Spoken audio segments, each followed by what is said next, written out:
he became known as the nearly man. Has no cheat codes. If you try to go through life thinking that there is a cheat code, you'll be surprised, and as a matter of fact, you'll be disappointed. Tonight, I want to preach on a sermon entitled Destiny's Cheat Code, simply because most of us, if I'm going to be honest with you, we all like the path of what?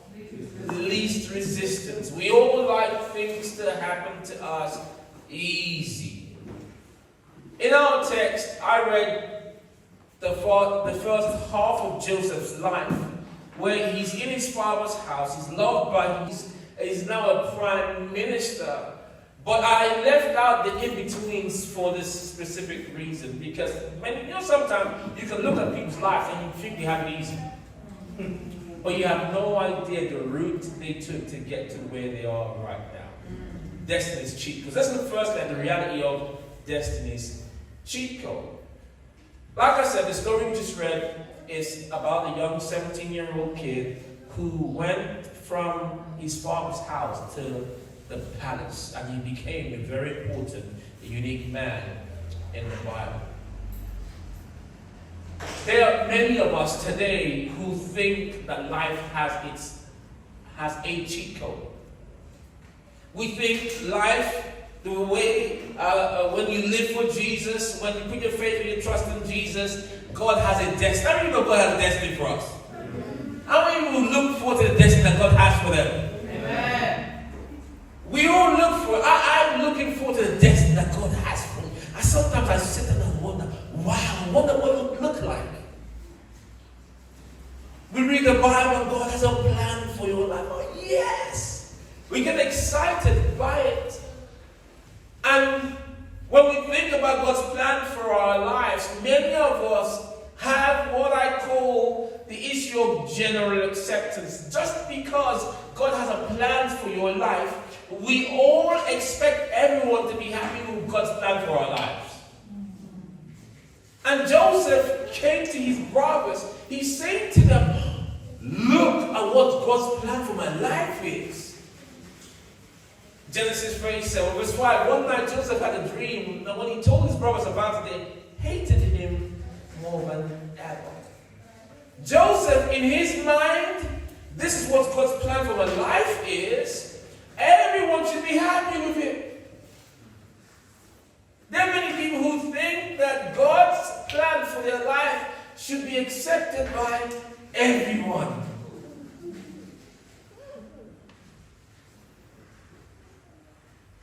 That's why sometimes you've got to be careful about who you tell your dreams to. But let me also say this. If you have no dream or no vision for yourself, you've got problems.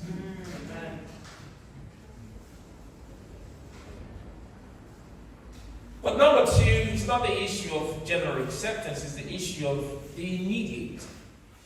We often have the notion or the idea that because God has a plan for us, it should happen immediately.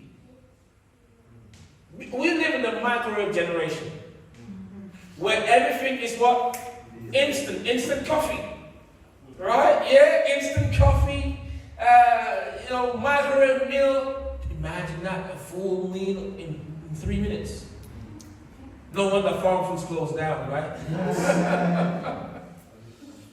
So we have the issue of the immediate. Things should just happen immediately. I'm going to be an immediate success. I hear young people say they're going to be millionaires. And they're 12 and 14 years old. They miss school sometimes, their homework's not up to date. They have excuses, they're detentions. And guess what? They're going to be what? Millionaires. Because in their minds, this is going to happen immediately. People who also think destiny has a cheat code don't also factor the issue of difficulties. Because our text says in verse 7 and in verse 8, his brothers responded. So do you think So you think you will be our king? Do you actually think you will reign over us? The Bible says, and they hated him all the more because of his dreams and the way he talked about them. So Joseph had a dream. He had God had told him, Joseph, this is what you're going to be. You're going to have your family bow down to you. And in Joseph's mind, as a matter of fact, it's only right that I tell everyone about it, right? You know what Joseph never factored in? Joseph never factored in the difficulties of getting to destiny before his life. Let me just look second at the regrets in destiny's cheat code. When we think that there's a shortcut to life, when we think there's a cheat code to life, when things aren't happening as we expect them to, number one, we lose hope. When you're expecting the immediate, and the immediate doesn't happen immediately, we begin to what? We lose hope. The Bible speaks about Joseph. He's in the pit. Hold a minute. How do I go from people bowing down to me to see myself in a pit? Because if you read Genesis 37, verse 21, but when Reuben heard of their scheme, he came to Joseph's rescue. Let's not kill him. He said, these are his own brothers. Why should we shed any blood? Let's just throw him into this empty cistern. It's like a pit in the wilderness, and then he will die without our laying a hand on him. Reuben was secretly planning to rescue Joseph and return him to his father. So when Joseph arrived, his brothers ripped off his beautiful robe he was wearing. Verse 24. Then they grabbed him and threw him into the cistern. Now the cistern was empty. There was no water.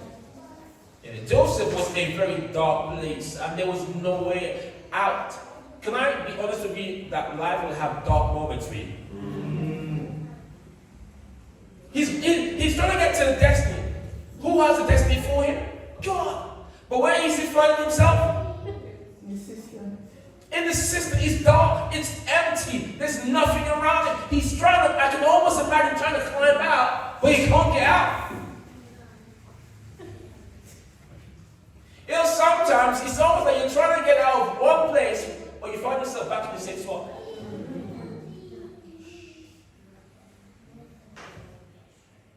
I know some people who've wrestled with getting out of debt for years.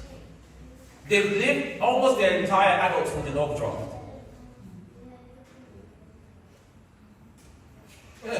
To them, overdraft is not part of life. It's not like they're trying to get out. They're trying, but it just didn't happen. As a matter of fact, they've lost hope, now they've accepted it. You know, when you lose hope, you accept the current condition. The regrets, number one, we lose hope. Number two, we live disappointed. I can imagine Joseph. What we're looking at is Joseph's journey from his father's house to Pharaoh's house, or from his father's house to Pharaoh's palace. It starts with the pit experience where it's all dark. You know, I don't know about you, sometimes it feels like you go one step forward and 50 steps backwards. Because here is Joseph, he gets out of the pit now. Thank goodness that pit stuck anyway. And then he ends up in Potiphar's house. But he wasn't a normal kid in Potiphar's house. Let's go to our text. Genesis 39, verse 12. So he finds himself in Potiphar's house. But he wasn't a free man in Potiphar's house. He was a slave. He wasn't just a regular slave. Obviously, he was a handsome slave, because we know this because Potiphar's wife wanted, to go dancing with Joseph. Genesis 39, verse 12. She came and grabbed him by the cloak, demanding, "Come on, sleep with me, Joseph. Come and sleep with me." Joseph tore himself away, but he left his cloak in her hand as he ran from the house. 13. When she saw that she was holding his cloak and he had fled, she called out to her servants. Soon all the men came running. "Look," she said, "my husband has brought this Hebrew slave here to make fools of us. He came into my room to rape me, but I screamed, No, she's lying. Verse 15, when he heard me scream, he ran outside and got away. But he left his cloak behind with me. Verse 16, she kept the cloak with her until her husband came home. Verse 17, then she told him her story. The Hebrew slave you brought into our house tried to come in and fool around with me, she said. Verse 18, but when I screamed, he ran outside, leaving his cloak with me. Verse 19, Potiphar was furious when he heard his wife's story about how Joseph had treated her. Verse 20, so he took Joseph and threw him into prison where the king's prisoners were held. And there he remained. And so here is Joseph. He goes. I mean, I don't know about you, but I would be really disappointed if I'm just trying to do right, but end up wrong. All I'm trying to do is I'm just trying to do right. He says no to her, which of course he should have done, right? Like, a few boundaries here. Number one, she's someone else's wife. And you don't mess around with another man's wife, right? Get killed with that. Simple. She's someone else's wife, that's number one. But number two, he's a slave in this context. Slave was considered as property back then. But number three, it's not his fault that he's buff, right? Because he looked good. Number four, he's saying no to protect her, but to protect himself. So he's doing everything right. But number five, he's doing everything right by God. Because he knows that God was watching him. Yet, he ends up in prison. Now, how can you do everything right and end up wrong? Because when that happens, if I'm going to be honest with you, it's easy to live disappointed. Because you're trying your best. I know, as a pastor, sometimes I go through those seasons when all I'm trying to do is to help. But yet I am considered as the bad guy. So here is Joseph. He was disappointed. I can imagine him being disappointed. Because not many of us factor difficulty in God's journey for our lives. We get married and we hope to live what? Happily ever after. But if I'm going to be honest with you, that's not always the case. I know some people who look at my marriage and think, oh, absolutely, what a phenomenal wife.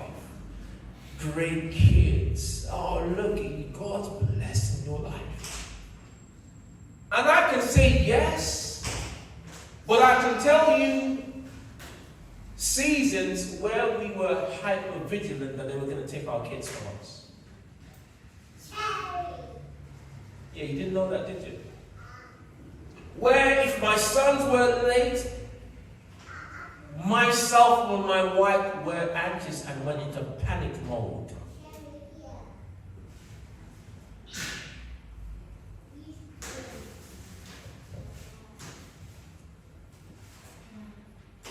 And all we're trying to do is just do something for God. It's easy to live disappointed when you don't factor in difficulties.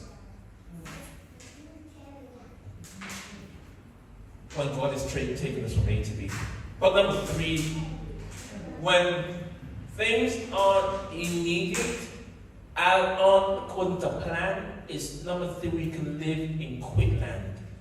It's a land where you say, I'm done. Genesis chapter 40, verse 21. He then restored the chief cupbearer to his former position so he could again hand Pharaoh his cup. I'll tell you the story. I'm just taking a snippet out of it. Verse 22. But Pharaoh impelled the chief baker just as Joseph had predicted when he interpreted his dream. Verse 23. Pharaoh's chief cupbearer, however, forgot all about Joseph, never giving him another thought. When things aren't going according to plan, it's easy to live and quit. Now, you know what Joseph had done for this man? Joseph had helped this man who was in prison. He had a dream. There were two guys who had a dream. One was a baker, one was a cupbearer. Cupbearer, he had a unique job. But let's talk about the baker first. The baker, his task was to make sure that all the king's pastries, all these breads and all the nice things that the king would have, that they were fresh. That was his job. The cupbearer, on the other hand, his task was to taste every drink that the king will drink. The idea behind that was, if there was poison in it, he would die first. Imagine having such a prestigious job. The drink comes, the cupbearer sits, he's sitting down next to the king.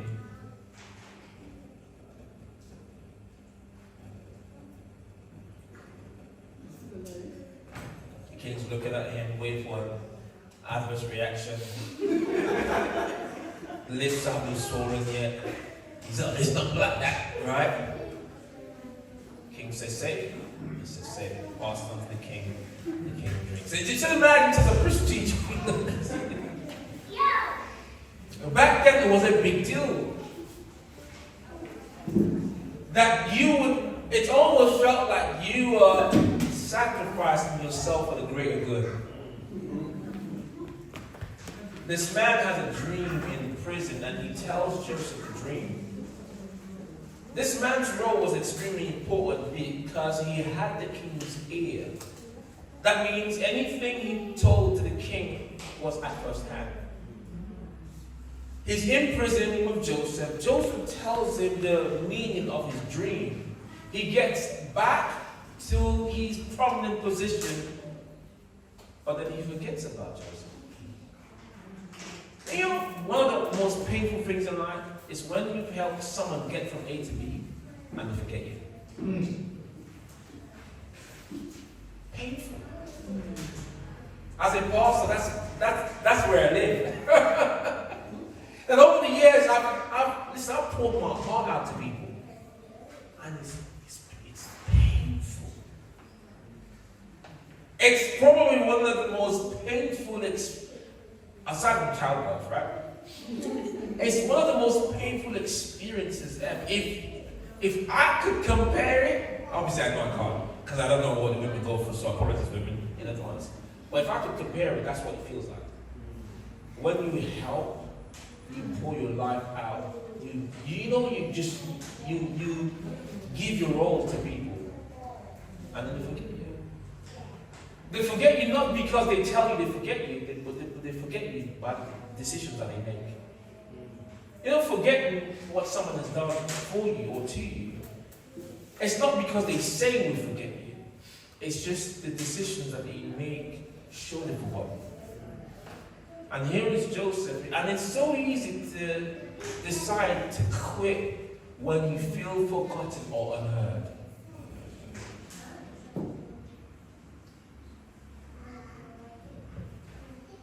I guess the next question would be, is there a cheat code to destiny?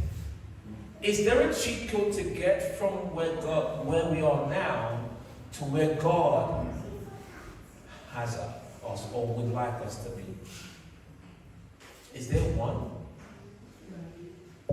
Let me close. Let me speak about the resolution of destinies. Two destinies cheat code. I guess the solution to destiny's cheat code is knowing what it is. Our idea of a cheat code is a shortcut. But God's idea of a cheat code is completely different. One man says, the elevator to success is out of order. You'll have to use the stairs, one step at a time.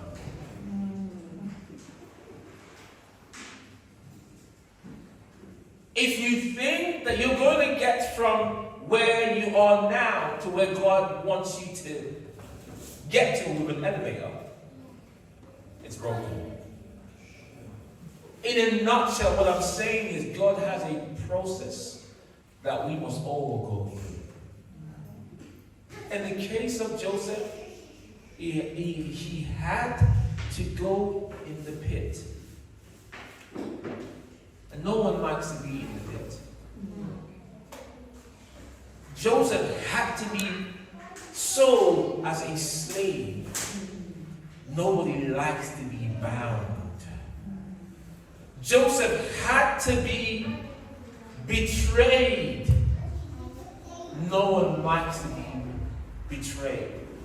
Joseph had to be forgotten. Because this was all part of Joseph's journey. There are processes that you're going to have to go through that are not going to be nice, but it's the route for your destiny.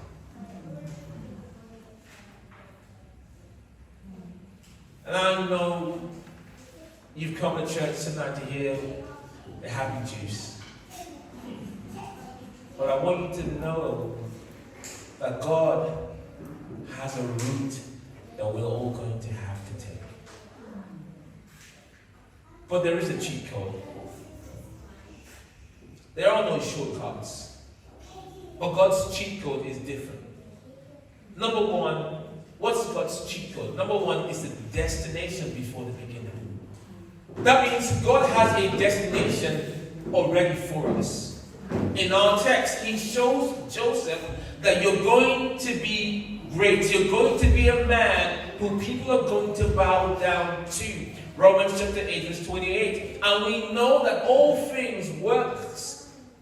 And we know that in all things God works for the good of those who love him and have been called according to his purpose. Jeremiah 29:11, you can read that also. What am I saying to us is that before, when you give your life to Jesus Christ, God already has an end for you. And as a matter of fact, he already knows what the end is. Now, wouldn't you like to know what your end will be? Wouldn't you like to know? Wouldn't you like to know? There is already an end. That means once you put your faith and your trust in Jesus, God already says the end.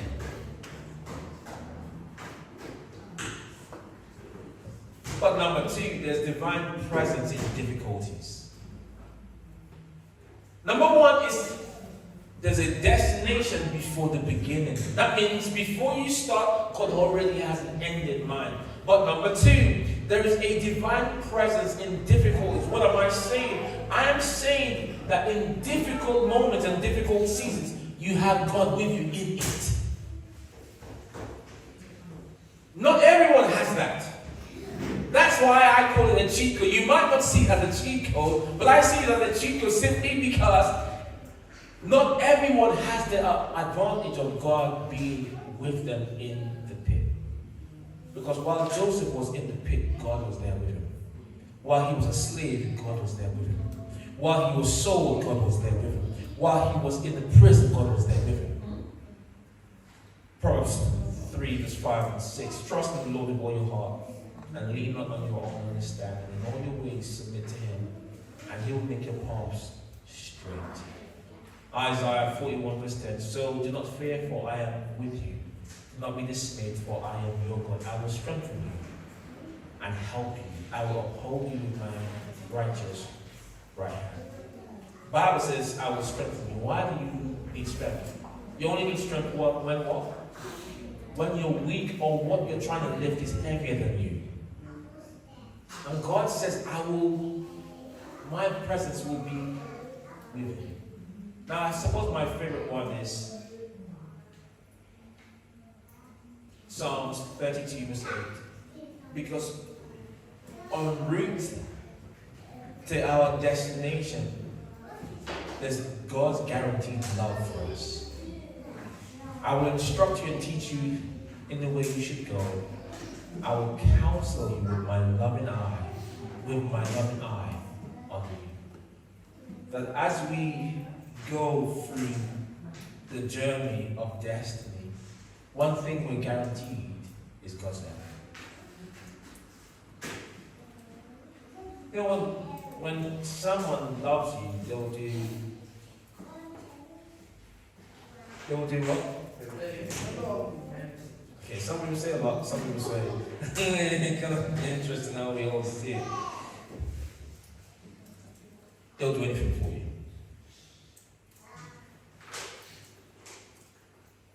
For us, God will do anything.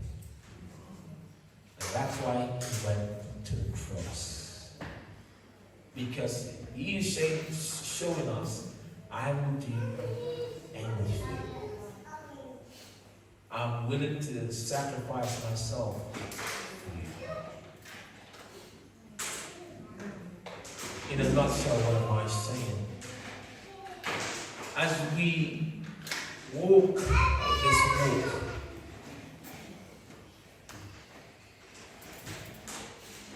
we already know what the beginning, the end is before we start, and that it will work out for us. But number two, we know that we have a divine presence, that God will be with us. That means even in difficult seasons, you're not alone. He is right there. You know, sometimes it doesn't feel like that. But the fact that it doesn't feel like that doesn't mean it's not like that. Don't trust your feelings for everything. Trust God's word in everything. And his word says, I'll be with you. I'll be with you. But he loves us enough to do anything for us. You know, when, close with that, when myself and Catherine, you know, when social services come into your house, it's a violation. It's a violation. And that's how we felt. Because we've done, not that we've done anything wrong. Love our children. But it was a violation, and it was a tough season for us. It was sleepless nights. It was crazy mornings. It was lengthy phone calls of reassuring my wife. It was for me as a father. It was, my mind was all over the place. Difficult, very, very difficult season. I sought counsel from my pastor. I was on the phone asking them questions because I had a very unstable mind at that season. But you know that season is now in the past. God saw us through. When I got married and started having children, I never thought that would be a season that was part of my journey. And sometimes there are some seasons that we go,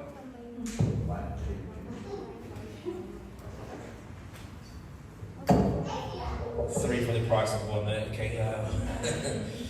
There's some seasons we don't factor in. But one thing I want you to factor in is that God will be with you. And then the seasons that you think are the most difficult will one day be in the past and only a part of your journey. That you can look back and say, I went through that. But guess what? You went through it. That means you came out of it. There are no cheat codes, but we have God with us through this journey. Let's bow our heads.